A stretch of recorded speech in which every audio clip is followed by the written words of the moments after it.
میں نے سکھ کا سانس لیا تھا کہ میں کسی مصیبت میں نہیں پڑی۔ میں نے فیصلہ کر لیا تھا کہ اب میں مولوی سے نہیں پڑھوں گی، کیونکہ میری ابھی شادی ہونی تھی، اس لیے مجھے اپنی حفاظت کرنی تھی۔ لیکن میری امی کو اس بات کا علم نہیں تھا اور میں بھی انہیں نہیں بتا سکی، جب ہی وہ مجھے زبردستی مولوی سے پڑھنے کے لیے بھیجتی تھی۔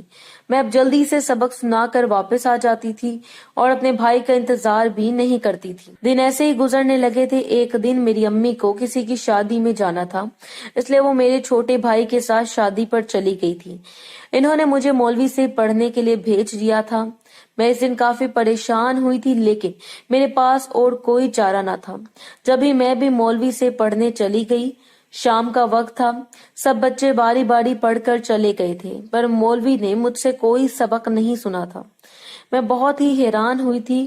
میں جب بھی اس کو سنانے کے لیے جاتی تو وہ مجھے پھر سے لائن میں لگا دیتے تھے۔ سب بچے سبق سنا کر واپس گھر چلے جاتے تھے اور اب صرف میں ہی رہ گئی تھی۔ جب مولوی صاحب نے مجھے اپنے روم میں بلا لیا، میں بھی ان کی بات مان کر ان کے پیچھے چلی گئی تھی، کیونکہ باہر ویسے بھی بہت سردی تھی۔ لیکن میری یہ حرکت میری سب سے بڑی غلطی ثابت ہوئی تھی، کیونکہ اس کے بعد جو ہوا تھا وہ میری زندگی کا سب سے برا خواب تھا۔ میرے وہم و گمان میں بھی نہیں تھا کہ وہ مولوی میرے ساتھ کچھ ایسا کرے گا۔ اس نے مجھے زبردستی وہ سب کرنے کا کہا تھا جو میں بالکل بھی نہیں جانتی تھی۔ میں نے اس سے دور ہونا چاہا، پر وہ مجھے کہنے لگا کہ اگر میں نے یہ سب نہ کیا تو وہ مجھے گھر نہیں جانے دے گا۔ میں بھی اب پھنس چکی تھی۔ اگر میں اس رات گھر نہ جاتی تو میرے محلے میں میری بدنامی کی خبر پھیل جانی تھی۔ میں نے اس مولوی سے کہا کہ مجھے چھوڑ دے، مجھے گندا نہ کرے۔ میں اب تک اس چیز سے بچی ہوئی تھی، کیونکہ اس سب کا حق ایک ہی انسان کو تھا جس نے میری زندگی میں آنا تھا۔ پر مولوی کی آنکھوں میں مجھے دیکھ کر چمک اور بھی گہری ہو گئی تھی۔ میں نے چلانا شروع کر دیا تھا، لیکن اس گھر میں مولوی اور میرے علاوہ کوئی بھی نہیں تھا۔ میں نے دل میں سوچا تھا کہ کاش میرا بھائی آج بھی میرے ساتھ ہوتا تو یہ سب بالکل بھی نہ ہوتا۔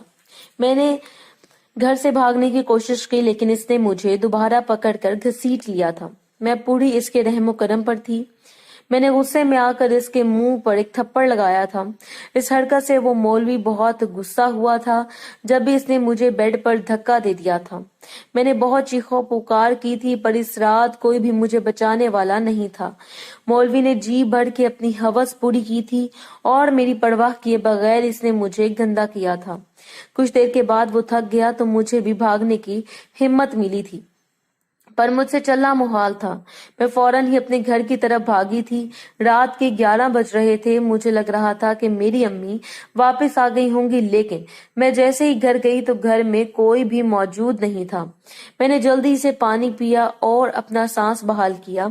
میری حالت بہت خراب ہو گئی تھی۔ میرے کپڑے بھی جگہ جگہ سے اس حرکت کا ثبوت پیش کر رہے تھے۔